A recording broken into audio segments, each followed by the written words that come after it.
My first internship was in Greece when I was 19 in Kerkyra. Cool avenue. I thought I wanted to live in Greece when I was 19. And then I lived here for a year and realized I don't want to live in Greece. My name is George Stroumboulis, and I'm extremely passionate about traveling the world, meeting new people, and learning about new businesses. Join me as I sit down with other entrepreneurs to learn about their journeys. This episode of Invigorate Your Business starts now. In today's episode, I get to speak to the business class at the Hellenic American University on my experience as the co-founder and CEO of Ideoli Group. Really excited to join this class and the staff here in Athens, Greece, and talk about my experiences from starting the company with my business partner, all the challenges that we had, the successes, and what that meant doing it on an international basis. So really appreciative. Thank you to Panayiotis Tsolis for making this happen, his incredible staff at the university, and his incredible students that were engaged, providing feedback and comments and their case examples and really making it a dynamic conversation. Really fun time. Hope you enjoy this episode, and please subscribe, comment, and let us know your feedback. So welcome to Hellenic American College. Okay, I'm sure that most of you know us here. Okay, I'm glad to see you all. And thank you for being here. Thank you all for joining us through Zoom. I hope that you're able to hear us and see us as well. If you have any issues, just use the chat. So today's workshop is an initiative under our new B-Cube initiative, okay, of Hellenic American University. And it's a workshop on how to lead, okay? And it's specifically on how to lead, skills and competencies of leading in different cultures. Today's workshop will be co-led by Mr. Tsolis, okay? Our director of the business programs, and Mr. John Stroumboulis, the CEO of Ideoli Group. We have to highlight here that nothing would be possible without the amazing support of Ideoli Group. And we thank you so much for everything you've done so far for us. Thank you. Ideoli Group is a custom interiors firm that specializes in lighting fixtures, furnished elements, and showcase products. And Nailed it. Yeah, I did. And I've actually browsed through your website and have to tell you that I'm impressed. I've seen your projects. I've seen the rockstar team. Awesome. And I really like this word, like the rockstar team, because I'm sure that you are a rockstar team. And I would encourage everybody here to take a look at the website of Ideoli Group and see all the amazing projects that you have completed. And once again, thank you for being here. And I hope that you will enjoy the workshop. And I think that I must give the floor to you. And thanks so much. Thank you. Well, thank you. Appreciate it. Thank you. Everyone online. So this is an interactive conversation. It's not just the two of us having a conversation. The way the flow will happen is first we're going to start off with a little bit of theory on global leadership. What are the competencies? How do teams work in multiple environments, either globally within a country or globally around the world? Ideoli has offices in the US and in Greece, correct? And in Argentina, and in China, and Vietnam. Yeah. So the complexity of what their organization does, and my background is in global leadership, we're going to have this conversation. Please raise your hands if you're online. Please raise your hands if you're in the classroom. This is a conversation because as I look out, I know actually quite a few of you online and in person, you too have global backgrounds. There really is no one way of leading. There are different styles. The style that I like to gravitate towards is situational. In situational leadership, you assess the situation and you provide the process that you'd like to do based off that situation.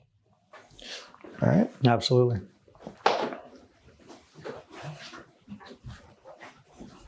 There we go. Okay. First one, team competencies. In organizations, we have teams. Those teams could be small, as in you and a coworker. They could be larger. So in the team competencies, we're trying to ensure the team and individuals have the right skills, for their roles and within the organization. So George, give us a little bit of history on how you were able to go from multiple locations and how did that dynamic change? Because we're not only talking about North American and European, we're also talking about Latin American. Correct. So there are multiple different cultures, multiple different cultural norms. How were you able to bring these all together? Yeah, absolutely. So first, take it in a personal environment, right? How many of us have friends who are a different culture than you, right? Everybody in the room. Friends, relationships, girlfriends, boyfriends, whatever. It's no different. You know certain nuances that affect people, good, bad, and how to interact with them. Apply that in the business world, it's kind of the same approach, right? You know certain cultures, preconceived notions that you have about them, and you try to adapt. So my business partner was supposed to be here tonight. He's from New York. He's an American. When we started this company, we were at a previous startup before this, right? So we had experience internationally working in Asia and manufacturing our products. So when we started this company, we knew immediately we had to be international to succeed, right? So from that point forward, our first partner was overseas in Asia. So going through that dynamic. And then as we started going and then into Greece, right? We have the Ideoli Greece team here tonight as well.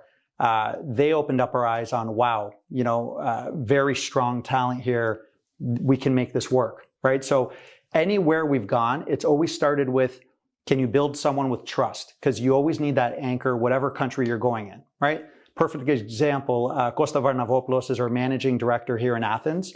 And we have a relationship now, 15 years, totally unrelated to lighting. I know Costa from back in the TV production days. And the first thing we connected on was trust. He wasn't an asshole. I wasn't an asshole, right? For putting it, you want to work with good people, right? And then the rest will come. And we built that friendship. We did some side stuff together. And then when the opportunity came for Greece, right, it was like, he's the guy. He's my guy. It makes sense. And we built an office around him. George Mavridis has been with us before we even opened an office in Greece because we connected on a personal level. Really hard workers. The Greeks think differently. Good, right? So we started looking at markets like that. Some negatives, time zones, right? So when New York is awake, Greece is 7 hours ahead. Okay, we need to have access in real time. Let's start looking USA. Great.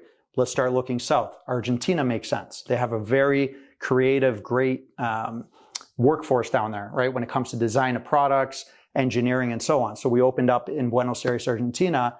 Now they're on the same time zone as us. So we've developed a team that has always been anchored by someone who becomes the anchor in that market, right? And then we can build around them. Because without that anchor, you can't go international. Yeah, one of the, as we're talking and going into the theory of, how to build global teams, I come to think about Jim Collins and the book Good to Great. Has anyone ever read that book? So in the book Good to Great, Jim Collins actually just analyzes countless companies. And he comes up with the analogy of the bus. And what is the bus? You as the leader help identify where people are on the bus. You're going to be the driver. You're going to sit at the window. You're in the back. You're in the front. Why do I need you there? And when it comes to that, for our leadership, it's our job as a leader to identify where there are gaps within the bus. What seat needs to be filled? Is that seat filled now? Is it filled later? What are our roles? In essence, we have to look as a team. And that's what we're talking about when it comes to team building, team composition, all these things. And so, George, did you ever have any conflicts or any issues when it came with building this team dynamic through those multiple offices? Countless, there's always conflicts, right? And it's how you address it. And I believe the next slide is the team communication, which ties in perfectly to this. Again, back to relationships, friendships, types of tourists that you see coming to Greece. There's always, this type of people, they act a certain way. And you always go into this thinking a certain way, like this group, this culture acts a certain way, right? When you run a business and you're trying to deal with different situations and cultures and backgrounds, you got to strip that away. You got to pull back politically what you think, because what I think in America is different than what you think here in Greece and this person in China and this person. We all have different backgrounds, right? So you just got to strip it down before you build it up again and just understand, hey, someone in New York today was talking to someone in Greece and the Greek person had an attitude today. Well, you know what? We all have a problem. Well, what's going on in Greece? It's shitty weather, a train crash yesterday, right? There's a strike. It took them 2 hours to get somewhere. You always have to keep that in mind. It's easier when you're a smaller company, but the bigger you get, it gets harder to have that personal connection. And we're at a point right now where like we care about what's going on in everyone's life because we're able to keep that moving along. And just to go into your background a little bit, even though your company's in the US, you're Canadian, Greek Canadian, correct? Greek Canadian, yeah. Greek Canadian. My first internship was in Greece when I was 19 in Kerkira. Cool avenue. I thought I wanted to live in Greece when I was 19. And then I lived here for a year and realized I don't want to live in Greece, right? Just because, and I don't mean it like when you come here on vacation, it's amazing and, the frappe and the this and the that. And then when you come here, it's like, wait, you got to go get your license and you have to pay 18 different people. Like it's a different system, right? Obviously it's come a long way in 25 years. So that really opened up my eyes. And then having the right partners in the local market, like I would never be operating in Greece right now if we didn't have strong partners here. Like there's no way. And then even when we opened our office here, certain people that we had here just wasn't a fit. And if that was our first entry into Greece, seeing that, we would have exited right away. But we knew, hey, we had strong partners, so we just have to keep building around that.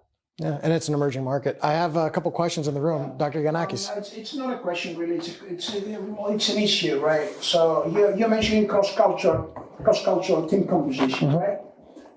Do you have some sort of, because this is what the BQ how-to is approach, do you have a cross-cultural role framework that would sort of equip the team with the right skills? Because you mentioned there the right skills, but right. What are the right skills in a cross-cultural environment? Do you have something like that? Yeah, great question. So actual framework, right now, we always go with our gut. So we're a lighting company and we have certain roles that you have to have the technical know-how to qualify for that position, right? So every company always has overlapping customer service, project management, freight, finance. Any company, even the souvlaki stand downstairs has customer service and all that, right? But then we're a lighting company. We need engineers, we need technicians, we need architects. So we need all that. So when we look at different markets, we don't have an actual framework. It's always, do they qualify whether they're in the US or in Vietnam for the skills? And then it's got to be that human aspect. Like the majority of times we walk away from interviews saying, it just didn't feel right. It didn't feel right for our people, right? If Costa's interviewing someone, my first question is, how did it feel? Well, it felt this, this, and this. Well, what was your mindset? Well, actually this, and this. Okay, so you didn't have the best mindset going in maybe. So let's look at, so we always go with does it feel right? Is this person going to bring energy to the office? Or at a minimum, don't take away from the energy we're creating, because that's a big deal, right? And coming in with an American Canadian mentality, culturally, it's different than dealing in Greece, for example, or in Argentina. It's a different system here, right? It's just a different system. And I'm not saying worse or better, it's just different. So we always go with our gut, and then the rest is your basic skill level for that position. Yeah, when it comes to leadership theory for global leadership, there isn't necessarily a framework per se, but there are competencies. And through our next slide, we're going to go over the different competencies and what those mean. Do we have any other questions on this topic? Any experiences that you might have had working in a global environment and identifying gaps within team competencies? Language barriers, for example. I have a question. In general here, are there any international students that you study with throughout your studies? Yes, we do. Okay, so for example, you're a Greek culture. What's an example, there's a culture. What are some barriers you had even from team meetings or assignments or communication? I'm just curious, because I bet you whatever you say, you extrapolate it, it's the same when it comes to this level. How do you handle it? What's going on in their own mind, right? So I'm curious, like, when you deal with certain cultures, have you seen any differences? I would say eventually no. I happen to do my master's degree in London, and I have been contacted and cooperating with colleagues all around the globe. When it comes to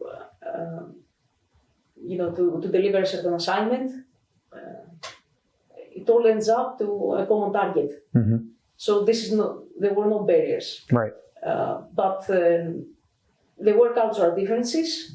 But again, we're young people sharing same goals, same dreams. So at the end, I would say no, I wouldn't find any barriers. Excellent. I understand the different cultures, but at the end, when you're an open-minded person who has a certain goal, then there's no difference. And that's just a great point right there. If the core doesn't have a strategy on what we're trying to do as a company, right, and that's not being translated to the market, then it's just people working in offices and there's no common goal, strategy. It has to come from the core.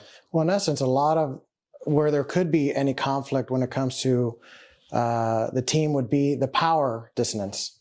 So in Western societies, we're able to go to our bosses and say, I disagree. I don't like this. This might be changed. I have a suggestion. In Eastern cultures, they don't do that. In China, I had a friend that worked, he opened the Wynn Katai, which was, multi-billion-dollar hotel and casino. And he would actually go to his employees. He was Hispanic American and studied in the US. Please give me advice. What do you think? What are we doing wrong with our analysis, our reporting? Yes, yes, yes, yes. That would be the answer. Why? Because those are the cultural norms. And so identifying that as you're going into a new market and learning these cultural differences, then you can start moving pieces together and start training people. Because like George said, it's not one way is better or another. In Asian cultures, they have plans for 100 years out. In Western cultures, we look for the quarter. Yeah. We look to see what our returns are now. What about our bonuses this quarter? Communication. How do we communicate across cultures, across countries, and via technology? Coming from the US, there's even cultural differences between New York, Los Angeles, Texas, and so forth. So even within a country, you could have diverse populations. In the US, we have Caucasian Americans, African Americans, Asian Americans, Hispanic Americans. There's different backgrounds to everyone in that melting pot of a country.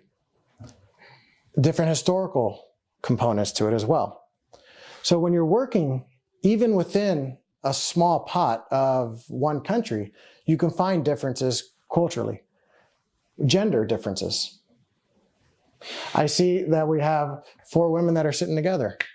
Usually when you go into a room, you sit with people that are similar to you. If you were to take 30 random people and put them into a room, most likely, depending on skin tone, depending on gender, depending on different types of backgrounds, people will gravitate to each other. This is research that's done in the US. Obviously in Greece, there's a little bit of differences between the dynamic of the population, but in the US, that's what they see. To where if you have people from the same background, they gravitate. Why? So going into these topics, George, within the dynamic of your organization, can you give us a couple examples of, communication gaps when it came to across cultures, across every country, and even in the technology? Yeah, absolutely. So one thing I'm really good at is pointing out what we're really bad at, right? And one thing I'm really good at as well is knowing what I'm not good at so we can hire, right? You always got to know where your weaknesses are. The one thing we're really good at as a company, and COVID was a real eye-opener, was our team communication, right? So we've set it up on purpose to have 24-hour, 6 days a week coverage. So when California's going to sleep, China's waking up. When China's going to sleep, Greece is awake, and so on. And that helps keep our projects going because we sell and install our products in over 30 countries around the world. So it's important to have that. COVID happens, the world shuts down. That happens, and we realize our communication before COVID started was incredible because we use certain softwares to communicate with our team. So everything's transparent and we keep the projects going. So the Chinese, the Greeks, the Americans, the Canadians, the Argentinians, the Vietnamese, we're all communicating. Fine. So we were already connected. Now, hey, why did so-and-so in this market just say one word answer to me? Why did that? This was a big issue culturally, right? Certain cultures like to say, hey, how are you? Good. Yes, we need 24 hours to deliver it. Other cultures just say 24 hours, period. Send. And it's perceived differently, again, depending on what's your mood of the day. Did you have your coffee yet? well, it's late here in Greece. I just want to get out of here because I got a date with someone and they're just waking up and they have energy. So we've always addressed that. And the one thing we do really well, and the team could talk to this, is let's get on the phone. Hey, this person wasn't trying to say that you're incompetent or whatever. Like, let's talk about that in real time, because we've also failed and things brew over time and people just say, I can't work in this and I want to leave. And so we've learned early on, hey, if this is an issue, let's address it. Let's get on a call. Even organizing calls is difficult. Like, you have to play math time zones every day to see, like, okay, what's the optimal time for these 5-6 markets to get on a call and do that, because that's how flat our organization is and everyone's so vital to the process. So we've learned to just address in real time. And actually, I would like to throw it out to like Yorgos or Costa. You know, what are some things that we do to help the team communicate better? I think due to the fact that we operate in this way, we are always open to discuss or to get on a Skype call or to give like a small summary of what we did, and also be open to the critique or what our weaknesses are, so that we can achieve a better communication and keep up with all the projects that happen. Absolutely. Well, and another thing is, so Yorgos has been with the company, one of our longest employees that we've had before we even had our office here. And he originally started, he was working US hours. So he would start his day at 2 p.m, right? And work New York time. And at the beginning, it's like, great, right? You always go into a new job and you're like, I'm going to do this, I can do it. Well, we all have a life, right? There's life, there's spouses, there's dogs, and time goes by, and he's an amazing designer. Like, if you see the products we do and what he's able to do, it's phenomenal, right? And it's a super talent, but you also got to speak up for yourself. Because a lot of times you're like, hey, I like this position, I like the company, I like the people. These hours are starting to bother me, but I can't really do it anymore. But I don't want to say anything because I don't want to piss off George or Chris or get them angry. And you got to be your own advocate, because finally he's like, hey guys, can we scale it back 2 hours and this? And finally we're like, no, we got to open up an office, and the Greeks got to work on Greek hours and so on. So you got to be an advocate for yourself, not because we're trying to take advantage of everyone, but when you're busy, right? You just go through the motions. And you forget about, oh, he's on US time zone and he's working till midnight every day. That's not great. One of the things you touched upon was cultural norms. Yeah. So in Greece, is Greece more of a relationship culture or get down to business culture? Relationships. Yeah. We don't start a conversation or a meeting going right to work. In the US, how is it? Oh, well, even I lived in New York for 12 years and then moved to California. Even within the States, it's let's go to the point. You go to California, it's a little more lax, but it's to the point. So understanding the culture and the environment that you're working in, to George's point, this is something that I actually had to shift coming in and teaching and working here from the US. You know, I came as an American, like boom, boom, boom. And then I had to realize, whoa, check your own biases, man.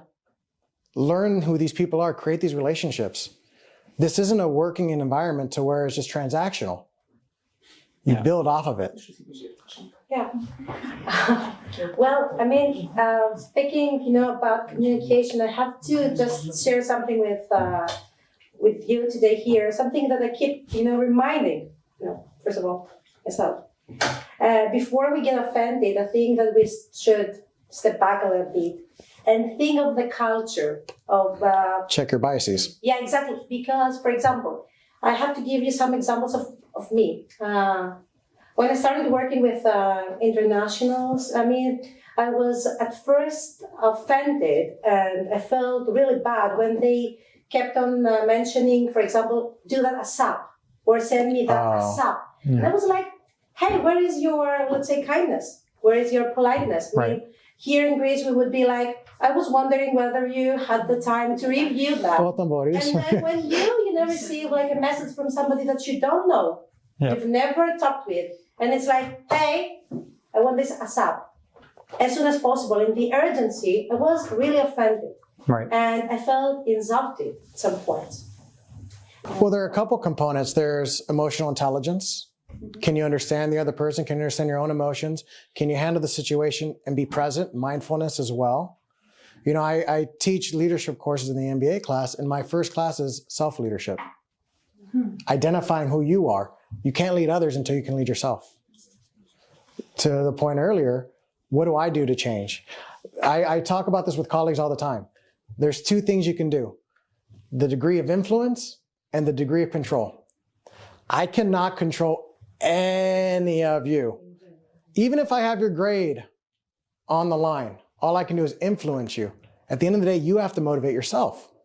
You have to be the driving force and understanding where your role is within the organization. So going back to the conversation about the bus, what's your role in the bus? What did Google do after a couple of years of being in business? The founders actually hired a CEO. They said they needed a boss. They needed a grown-up because they just wanted to develop software. Dr. Yanaki? Right. Just a question a little bit back, right? Just let's go a few minutes back. You have developed an organization around a number of countries. Why so diverse? And when? And when? Great. So day one, we needed Asia. We manufacture in Asia. We had to be in Asia. So we were there. So our background, we had a previous startup, my partner and I, and we were working in Asia 7 years. Setting up factories, setting up production lines, making LED products. So we were already there, but that also opened our eyes as well. Like, we need to find the right person, invest in a factory, and open up. So Asia was day one when we were even thinking about what to name the company. We knew that was the piece. US based. USA is a huge market, right? Great company, successful. Why go outside? We didn't choose to do that from day one. We grew up international, right? Greek Canadian, loved Greece. I studied in France, lived in Ireland. Like, the international is great, but our clients took us international. So our first client was a restaurant chain called California Pizza Kitchen out of California. And when we sold our previous company, we couldn't look at lighting without being sued from our previous company. So we're like, okay, what are we going to do to pay the bills? We both got new mortgages. We both had a new baby at the time. We had to pay bills. So we're like, we're going to get into the furnishing side of it, right? Well, we're lighting guys. What do we know about furniture? Well, if you could do lighting, you could do furniture was our mindset. And we just jumped into it. So our first job that we got, we started winning contracts in the Middle East, Abu Dhabi, Bahrain, Saudi Arabia, with our products. So right away, we started working in those markets. And then that kind of evolved on, hey, it would really be nice if we had someone localized in this market, right? And then we started working with brands that wanted to go to the USA. So now, this past week, I was in Amsterdam and Norway meeting with clients who want to expand into the US. Well, guess what? Now we have an office here in Athens. They can start doing those calls. They could start doing those packages. So we had a vision on what we wanted to do, but our clients made us international overnight. And then we landed a really big client that literally overnight, once we developed this product, they took us to 30 countries around the world within 6 months, right? So overnight, we became international because we wanted to, and it's exciting. Like, it's exciting being able to go somewhere. And again, we're talking international, and I should say that, yeah, it's great, and you get to travel and all that, and it is, but there's more negatives than there are positives. And you got to, like, before I came in here, my daughters were calling, crying, when are you coming home? I miss you. And I'm only here for 2 days. Like, I could fly to China and back and stay there for 1 day because you want to be with your kids, right? It takes a toll on your body, the sleep. Finances. Like, we haven't even talked about international currencies, right? Like, we're buying in RMB in China. Well, guess what? The markets are not doing great. We're getting affected. We're selling into Canada. There's so much market exposure that we've lost hundreds of thousands of dollars over the last few years just on fluctuations. So there's so much exposure that the safe bet, like if my kids were starting a business, focus in one market, right? From a sales standpoint. But chances are, even if you're in this market, you have to buy products from the outside. So even the local stand is an international business, right? But you just got to ask yourself, what do I want for my family as well? Because it's tough. Yeah, thank you. Yeah, thanks. So it sounds like, going back to the previous slide, when it came to the team, members of your team are actually outside of the organization as well. In some respect, how many of us do work where our vendors are team members? Our suppliers are team members. So the dynamic and the stakeholder component of what an organization is also very vital. In one of my lectures, I like to talk about systems thinking. Organizations are systems. It's not marketing as a silo. It's not finance as a silo. It's not executive management as a silo. Let's say sales goes out and sells more products. Well, can manufacturing make more? Can I get people on the line in China to go do it? Well, I've already got money coming in. Or what about my accounts payable? Can finance actually fund the new products? Got to move money around. So by even looking within the organization, identifying what your role is and everyone else's role, not to say I can do your job or you could do my job, but have a level of understanding, the communication aspect to where everyone's on the same page. They have a vision and they're moving forward. Absolutely. And so George talked about conflict, financial issues. Where do you move money around? Cultural issues. You say certain things that could be offensive to another culture. So second book recommendation, the first one was Good to Great. Second book is Kiss, Bow, or Shake Hands. Has anyone ever heard that book? So it's about this big, and it goes through every single country, and it talks about their cultural norms when it comes to doing business. So I worked in casino gaming for 20 years, and my job was actually bring in players to gamble. One of my biggest players, his average bet, every hand was 150,000. Spiti, Barto. It's insane. I'm making 40,000 a year, and I'm like, I have student loans, can I have some of this?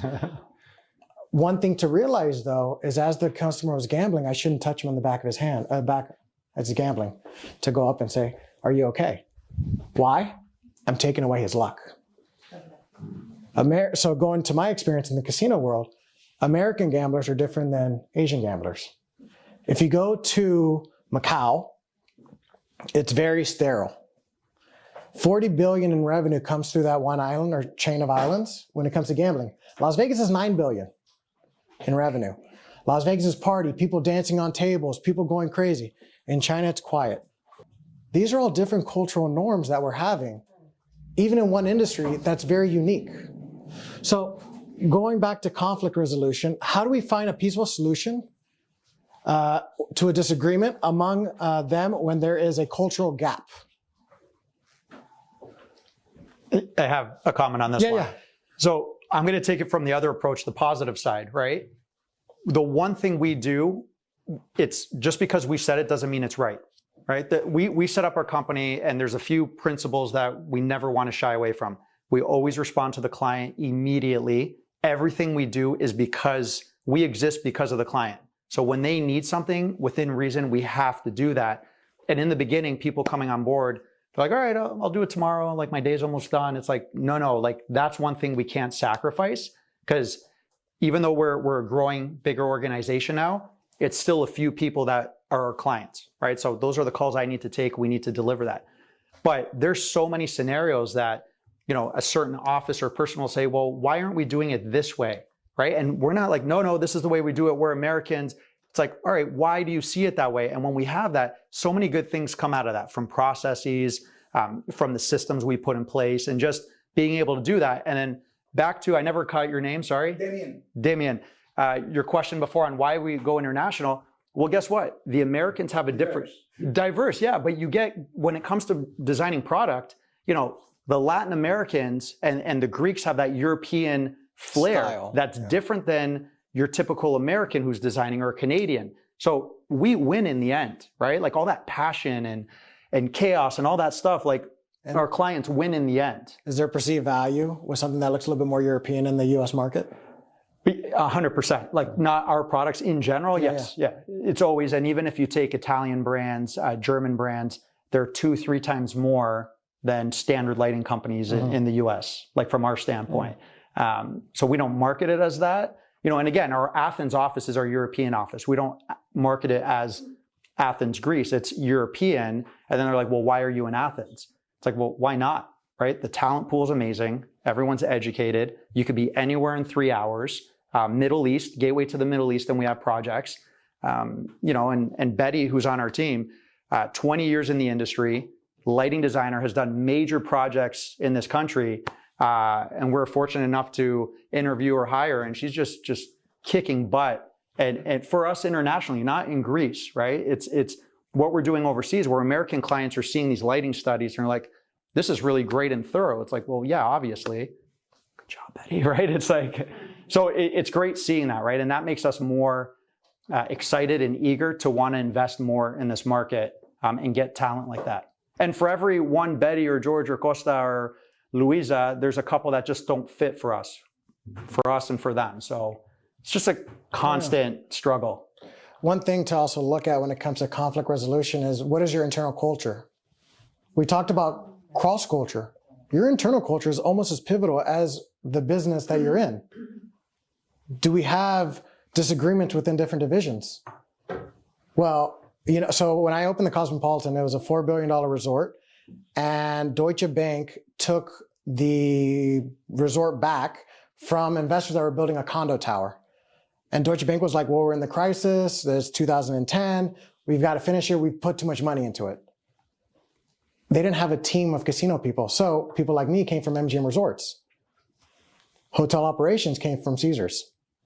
Finance came from Venetian. These are different organizations. And so now we're all in one building and we're having this internal conflict. And to go back to what I wanted to talk about with this is, what is your culture when it comes to failure?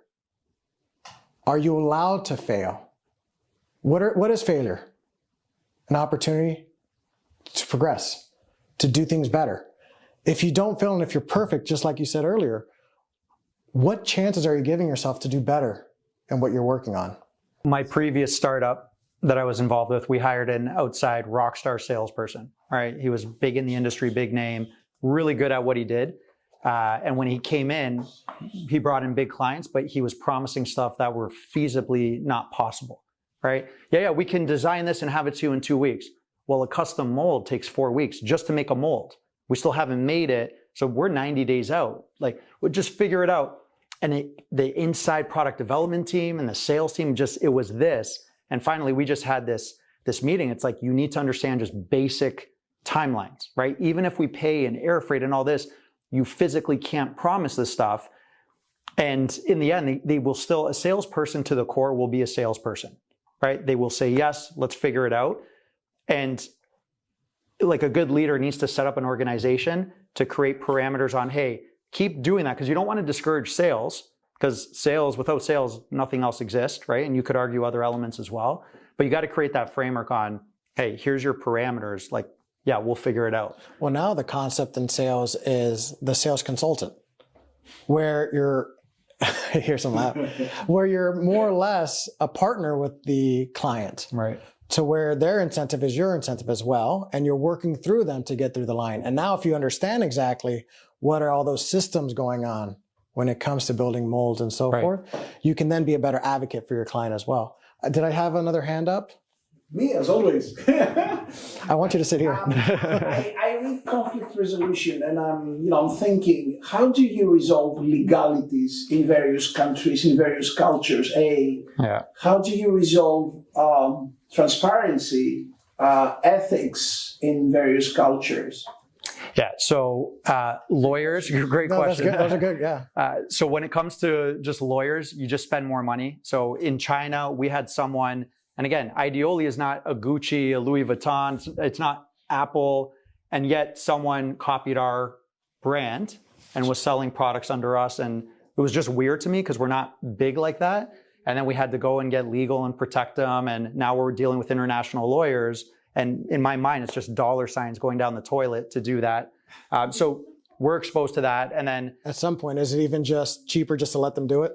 Let them do it, but the problem is they start marketing like that. And then when you deal with big clients like a WeWork or an H&M, in the market creates confusion and then legality. So it's like, no, we have to protect your IP. Yeah, and even though we're a smaller company, you have to think big, right? Like you're talking about the bus. Well, that's in the bus. What about in front of it? You got to build a company where if you get hit by the bus, it'll still go on tomorrow, right? And we're not there yet, but that's our goal as well. So we have to clean up this legal stuff.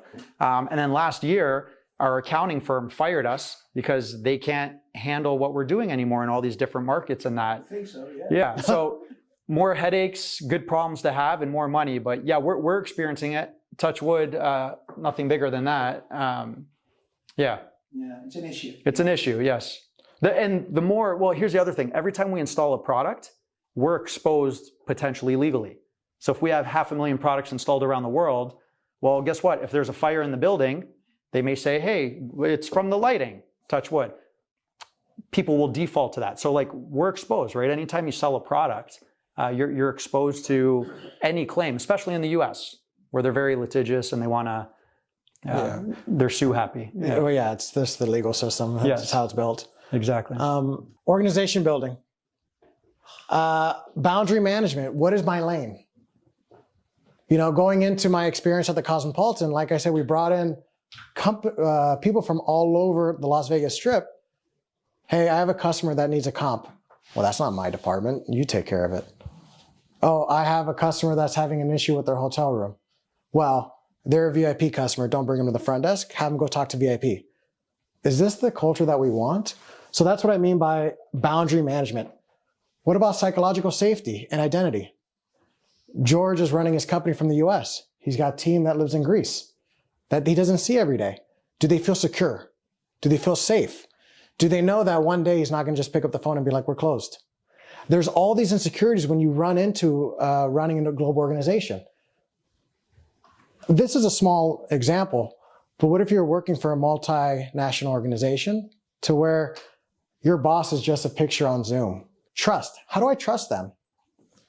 So let's go over these one by one, George. This is a tough one, and we're still working on it as a company, right? And again, anything I'm saying today is just my experience from my seat in my world, right? So everybody has this. Yeah, and that's why we want to share from everyone, because everybody's experience is slightly different. Yes. So what we try to do, you can't build trust over Zoom, right? It's just, you can do that. And the one thing that really drives me nuts, and just advice, don't overcompensate because you have a boss that's international, right? Like, oh, I'm doing this, I'm doing that. Like, you know, the work either gets done or it doesn't. Like in our company, you're either finishing the product or the report or you're not, right? So it's very transparent and there's metrics.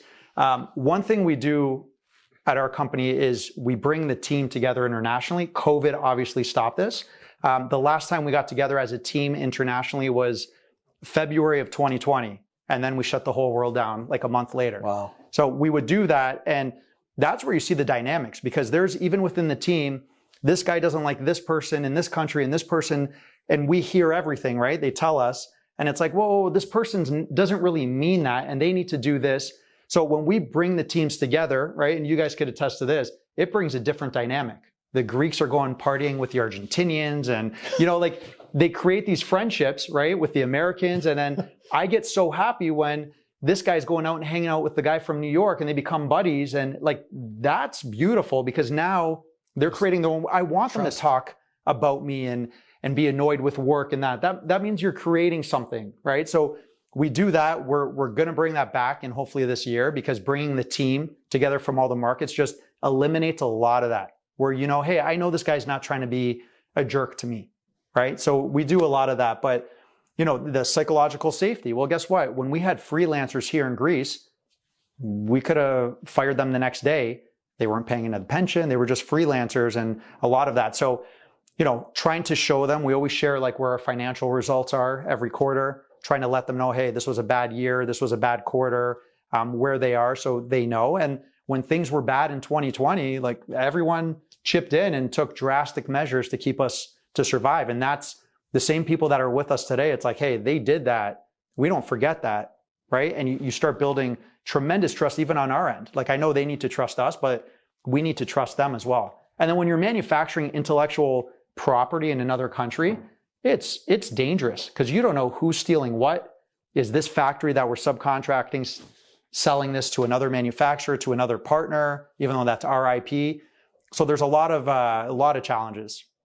So thinking about trust, who has gone to an organization with the trauma they had at the previous organization?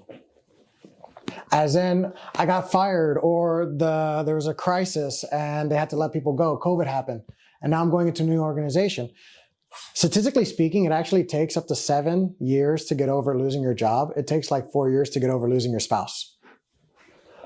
No, that, like, once you start thinking about it, our self-identity is with our work. In a lot of respect, hi, I'm Pete. I'm a professor. Hi, I'm so-and-so. I do this. right or wrong, that's how a lot of us associate ourselves. You know, we live a third of our lives to pay for the other 2/3, one of which is sleeping and the other which is, you know, hopefully having a nice life. And the first third doesn't balance off or go into the other one. So thinking of the psychology of your employees, of your team, of yourself as well, that goes back to the biases. It goes back to how you self-regulate and self-manage, helps create a culture of failure. Like I said before, it's okay to fail. Bring to me the issues and the concerns. How do we improve? How do we make things better? You know, probably shouldn't share this, but why not? Actually, this is a perfect slide. So talking about Greece specifically during interview processes, right, over the last year, I found with a lot of candidates, there was a lack of trust from the candidate towards the boss or the owner, and it blew my mind.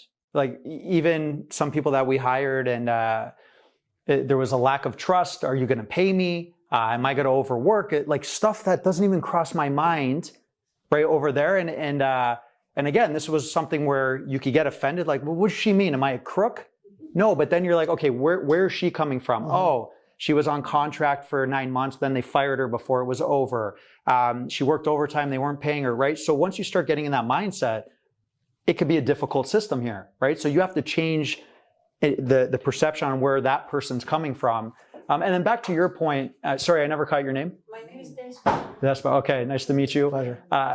It's all misery likes company too. So you talk to your friends or colleagues, they're gonna say negative and this and that, because if they're miserable, they wanna drag oftentimes that person down as you. So it's good to try to go in with a clear mind.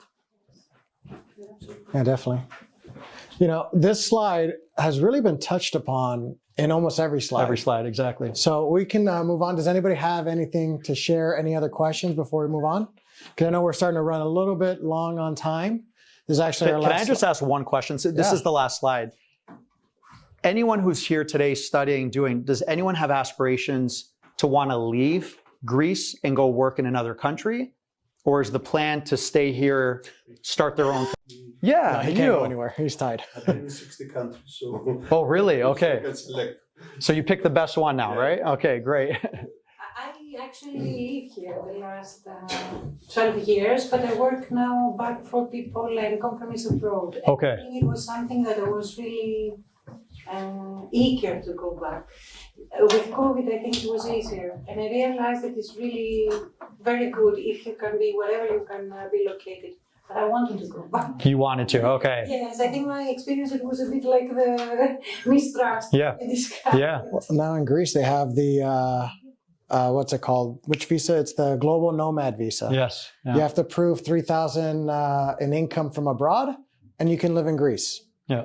So but this is a more expensive end. I think in like Central America, it's 1,000 or 2,000. Right. So Costa now, Rica. yeah, Costa Rica, you're dealing in a cultural environment to where you're not only culturally diverse where you are or where you're from, but you're also culturally diverse in your environment. Right. You know, I've been living in Greece for about 10 months, and I feel that I've changed somehow just within the culture of being in Greece, even though I'm Greek American, but our understanding of what Greek is, being from Canada, being from the US, is quite different. Very different. Than when our parents left, and that's really what we are, is time capsules of when our parents left. Yeah. You know, my dad, I think, still walks around with saroukia every night. He actually left Greece with 2 klitas. So that's good. yeah. So growing for the future, the ability to transfer knowledge. Do you have internal governance? What is internal governance? Documentation of policies and procedures, how we do things. So going back to my casino operation days, we didn't have any institutional knowledge. I basically took from every company that was around, and I wrote my SOPs, my standard operating procedures. Back then I had long hair and a beard, and it said no long hair and a beard, and I deleted it because I was in charge. But other companies, as you grow, did you have a kind of a foundation or a footprint to go as you were opening offices? This is our company culture. This is how we transfer knowledge. Yeah, so when it came to manufacturing, 100%, because we were always cautious going to that part of the world, that they're going to steal our IP. We went there with that mistrust because we've been burned several times before. The other markets were very clear on what we needed to do. And then what we're doing in Greece right now with a whole new company set up here and doing everything properly. This has become, like, outside of the US, the prototype on how we set up our footprints. Wonderful. And we're still looking at other markets as well as we go. And so the last point is also change management. So change management is the new trend when it comes to project management, organizational structure, and so forth. There are multiple different approaches to change management. The good leader looks at what approaches work and builds one for their organization. There's Kotter's 7 steps of leadership. There's the 7 S's from McKinsey. There's Boston Consulting Group's change model. If you look at them, there's a lot, it's more like a Venn diagram. There's a lot of overlap, and then there's just slightly different approaches. And so going back to the first question of the evening was, what is the framework? The framework is to understand where your gaps are, where you might be having issues when it comes to the global environment, internally, externally, your suppliers, your stakeholders, and what are the steps to move forward. In Kotter's 7 steps of change management, step 4 or 5 is assessing, regrouping, and recreating goals. So as you're moving forward and celebrating wins, when you have a new contract that's out, do you celebrate internally? Or is it just business? Well, if it's just business, then why are we here? Like, we have to actually enjoy what we're doing. Good job. You made a sale? Good job. We used to have a bell, one of those big gongs when I worked in a software company. Every time we had a sale, and our sales were like $500,000 and above, our VP would come and be like, we got a sale, boom. And everybody would go crazy, and we'd have beers in the kitchen, and it was a great day because we all knew that we were making our goal. You know, there's a story that I like to tell in class of the janitor working at NASA, and JFK shows up and says, well, what are you doing? And the janitor, you know what his response was? I'm putting a man on the moon. That person cleans. The engineer can go and work in their office. The scientists can go do their thing. And so we're all a part of an organization. At Chick-fil-A, at 3 or 4 other big American chains, Starbucks, you have to start as a line level employee, even when you're hired as an executive. Because a lot of the best ideas happen from below. And one of the things that I tell my MBA students is, do you have good ideas and your boss doesn't listen to you? And most of them raise their hand. I go, okay, good. When you're a boss, remember that there was somebody with a good idea. Yeah, 100%. Yeah, and don't feel threatened, right? There's that, I need to not do that because they're going to make me look bad, and just have security. Have security, absolutely. Even in yourself.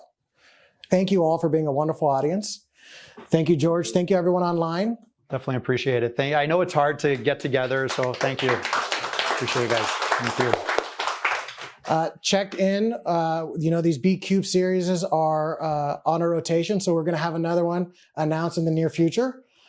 We love this participation. This is our outreach to the community, not only in Athens, New Hampshire, or anywhere else abroad. You know, this is an institution of knowledge.